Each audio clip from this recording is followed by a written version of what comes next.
Over the years, people have left wrestling companies for many a, shall we say, creative reason.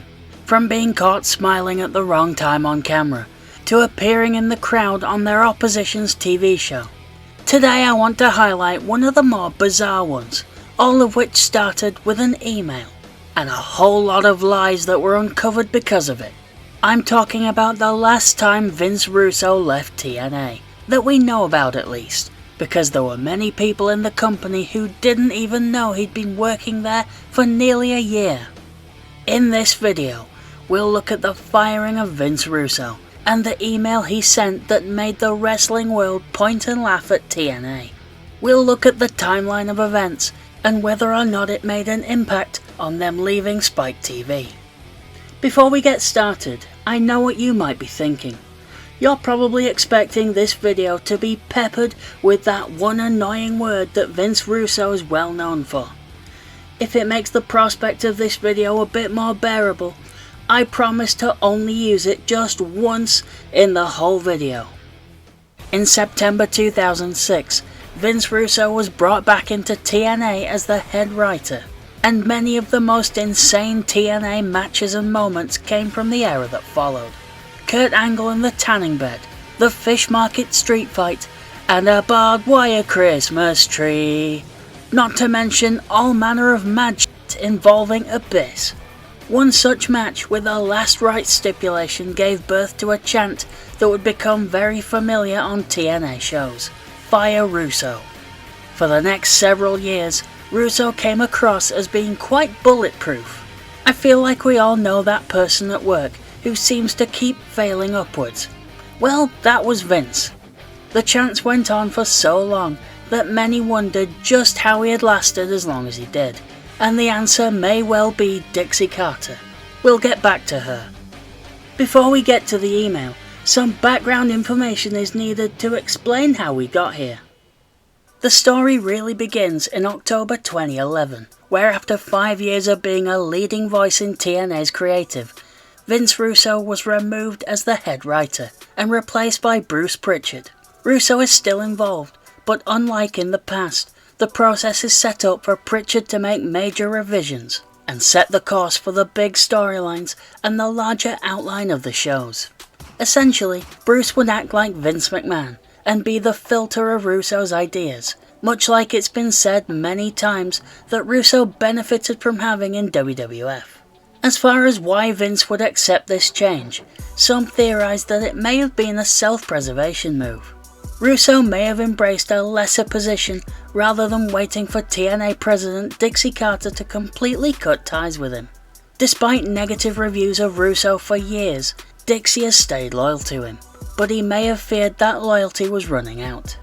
Another thing that's interesting to bear in mind, as pointed out by Wade Keller, is that Vince would at least be working under someone he had experience with, and that may have made a bitter pill easier to swallow, as Pritchard and Russo had worked together in the WWF. The new creative team came into effect with the October 20th episode of Impact, which was the show after that year's Bound for Glory event. This turned out to be a very clever time to implement major changes, as the show being the post-Bound for Glory episode meant that it drew over 2 million viewers. The show after their biggest pay-per-view was often the highest rated of the year, but according to Figure 4 Weekly, this year drew the highest number in the history of Thursday nights for Impact Wrestling.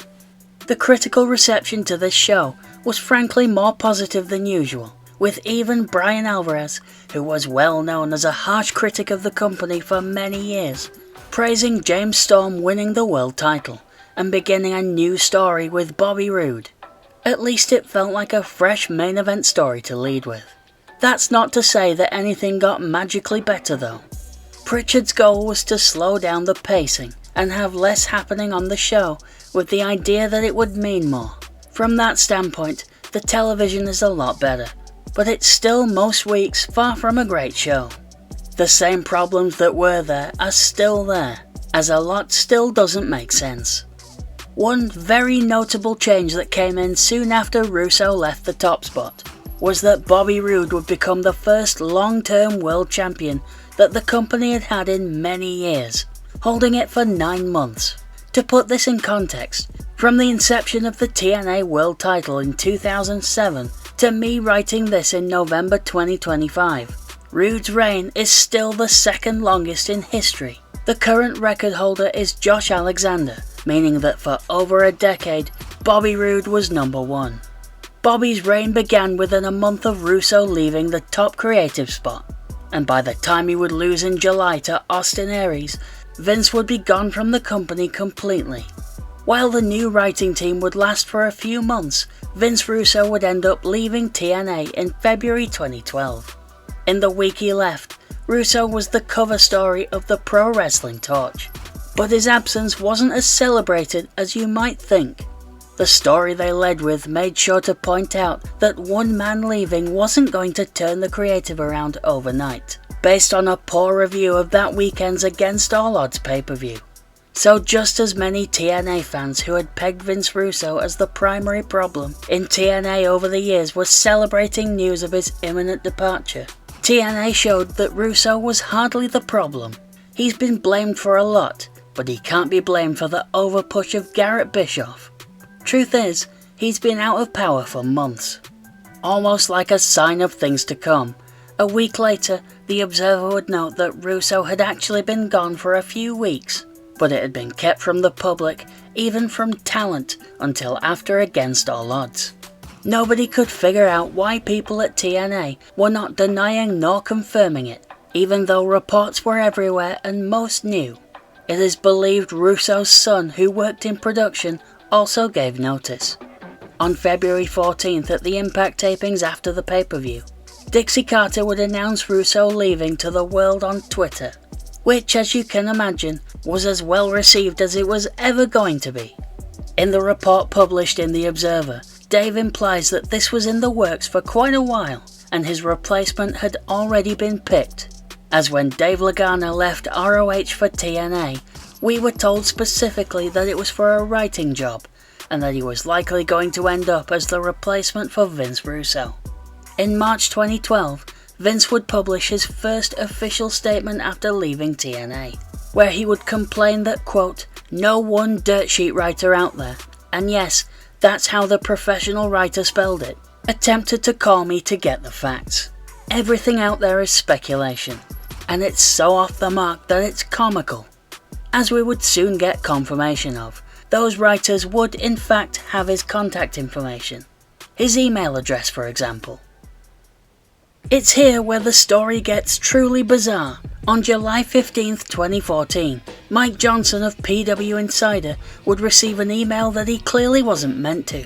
It contained notes that were intended for the TNA commentary team, Mike Tenay and Taz. Essentially, Vince emailed the wrong Mike, and he couldn't have done it at a worse time. On July 15th, Mike would publish the following statement. As previously noted here on the site, Vince Russo has publicly declined to comment on PWInsider.com's story that he is still working for TNA as a creative consultant. Therefore, it was very interesting today that I received an email from Russo, who accidentally CC'd me in, featuring instructions and advice from him to Mike Tenay and Taz on how certain segments of a TNA TV episode about to be voiced over should be handled.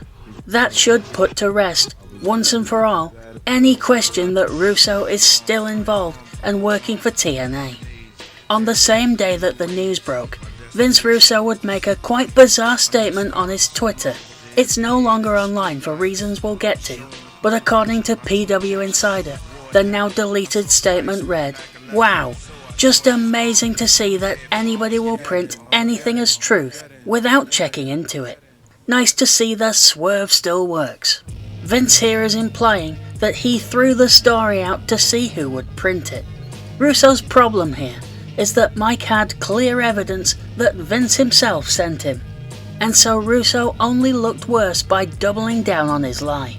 On top of this, he was also attempting to discredit Mike and his colleague Dave Shearer, which they responded to by threatening to publish said evidence. Russo had lost. Later in the day, Vince clearly recognized this. He deleted his earlier comments and posted a new, more honest statement. He admits that he'd been employed since October 2013. as a consultant to work with Mike TNA and Taz on their commentary. He also says that part of that employment was a confidentiality agreement, which he intended to keep until he couldn't anymore. In his reporting of the situation, Dave Meltzer notes that Vince still wasn't being entirely honest, as he was only owning up to working with Mike and Taz because that's all there was any proof of him doing. It would later come out in The Observer that Vince was ordered to do this by John Gaborik, perhaps because enough damage had been done to TNA's image. The next day, Vince would continue to address things on Twitter, this time directly replying to fans, claiming that keeping his employment a secret wasn't his fault, and admitting that it shouldn't have been kept quiet in the first place. From their conversation, it seems that Vince emailed Mike to apologise, and he also did publicly. If you're curious, Dixie never seemed to address it on social media, like she had when Vince left in 2012. Unless something's been deleted, her only tweets from around this time concerned the TV airing of the recent New York taping, where the six-sided ring would return, and she herself would be put through a table on Impact. Initially, it seemed that Vince's biggest crime was creating a conflict of interest. While working for TNA, Vince was also regularly live tweeting his thoughts on the shows from the perspective of an impartial viewer, and also commenting on TNA for his own website with more inside information than he was letting on. For example, this article where he praises Slammiversary 2014 just a month before he would be found out, and he argues for Spike TV to give TNA better production resources. While all of this is deceptive, and you could even say unethical, it doesn't explain why TNA wanted to keep Vince's work confidential. The answer to this is because TNA had deals that may have been jeopardized if it was public knowledge. Following the collapse of their relationship with New Japan, which was Russo's doing by the way, TNA had built a new relationship with Wrestle One in Japan, a promotion founded the year before by Keiji Muto. In the July 21st Observer, Dave Meltzer would note that Wrestle One had suspected that Russo was involved, and was not happy. TNA didn't help matters at first by trying to dodge the question. However, John Gaborik later admitted to Keiji Muto that Russo was working there, but assured him that Russo was working underneath him. Gaborik also claims that Russo, quote, didn't have final say, and also didn't have input on how the Japanese talent would be handled. These concerns were caused by the way TNA's relationship with New Japan ended, largely caused by Russo's booking of, among other Japanese talent, Kazuchika Okada, who interestingly would win his first IWGP title on the same week that Russo left TNA in 2012. At this time, TNA had future IWGP champion Sanada on their roster, representing Wrestle One, and were said to be very happy with how he was being used. Aside from the company's international partners, Russo could well have had an effect on an important domestic one as well. In August 2014, Dave Meltzer would begin to write about renewal negotiations with Spike TV, and them perhaps not going as smoothly as TNA would have liked.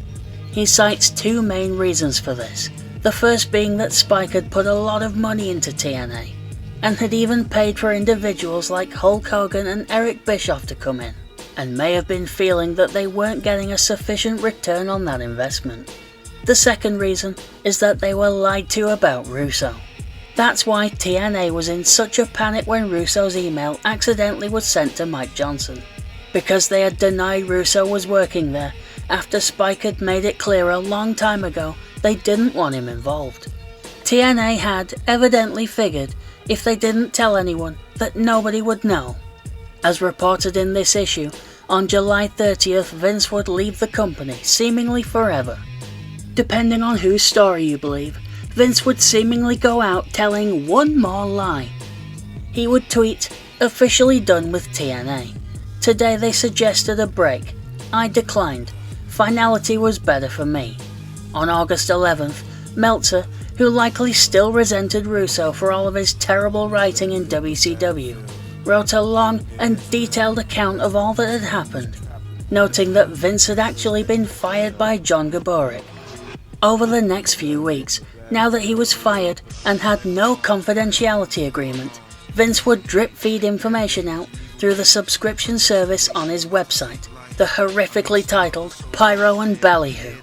Here he would get TNA in more hot water with Spike when he claimed that the network wasn't as good a partner as they could have been. Russo claimed Spike never correctly promoted TNA. These comments would lead to a response by David Schwartz, the then president of Spike TV. He says, "We took TNA from a late night spot on Saturday nights doing 500,000 viewers to a 2-hour time slot that did 2 million viewers over time. Spike went out of its way, not just in adhering to its contract, but above and beyond the contract. We paid Hulk Hogan, we paid Eric Bischoff, with our money. We financed many shows, we financed UK shows, we helped promote. We gave TNA a prime slot on Thursdays from 9 PM till 11. I think his comments are way off base." Schwartz continued by saying of Russo, "He's somebody who thinks more of himself than really exists. Vince Russo never meant anything to Spike TV. He had nothing to do with negotiations. Nobody cares about Vince Russo at Spike TV. Nobody cares or knows who he is." I imagine that after some of the barbed comments Vince had made, this was likely said to belittle him more than anything else. As the TNA and Spike deal approached the end, you could argue that Russo was becoming a scapegoat of sorts, as there were clearly other factors in why TNA was not renewed. But the whole bizarre situation, and TNA's attempts to cover it up, didn't help at all. Even the man who broke the story, Mike Johnson, has gone on record of saying that Vince was not a factor in Spike deciding not to renew. Rather, it was Dixie's handling of the situation, and many more of her blunders. Mike specifically notes that Dixie wanted far more money than Spike was willing to agree to. One source has told me she was asking for a $26 million deal. Spike refused, wanting a lesser deal. I've heard 14 million and 16 million, and Carter refused and held fast. That's quite a large overvaluation of your company, especially when Spike didn't agree by at least $10 million. In November 2014, Spike TV would release an official statement about the relationship with TNA ending, now that their final air date of December 24th was scheduled. The statement is very gracious and wished the company and Dixie the very best in their future endeavours, very politely. As this article from the Time posted on Cageside Seats notes, it was important to Spike TV that they maintain a healthy image through the end of this partnership, and they certainly did much better this time round than the split with WWE years ago. And ECW, frankly, if we go back a bit further. It's quite telling then that they didn't seem too interested in extending that courtesy to Vince Russo. To give you an impression of just how secret Russo's hiring was, one person who claimed to have known nothing about his working there was part of the ownership of the company, Jeff Jarrett. On his My World podcast in June 2023, Jeff was asked about the story, and he claims that he, who originally brought Vince into the company in the first place, only found out when someone slipped up in a meeting. He later found out that Dixie Carter had instructed everyone not to tell Jeff. Russo had rejoined the company in October 2013, and Jeff would leave in the following January. Jarrett heavily implies here that such deception was a big part of him wanting to leave the company that he co-founded. I've given Vince Russo a lot of flack in this video, but there's one thing that Jeff Jarrett points out that's worth bearing in mind through all of this, and it's the key reason why Russo would have played his part. Vince did, after all, have a family to feed, and whatever anybody thinks of his writing, his terrible, terrible writing, we can't begrudge him that.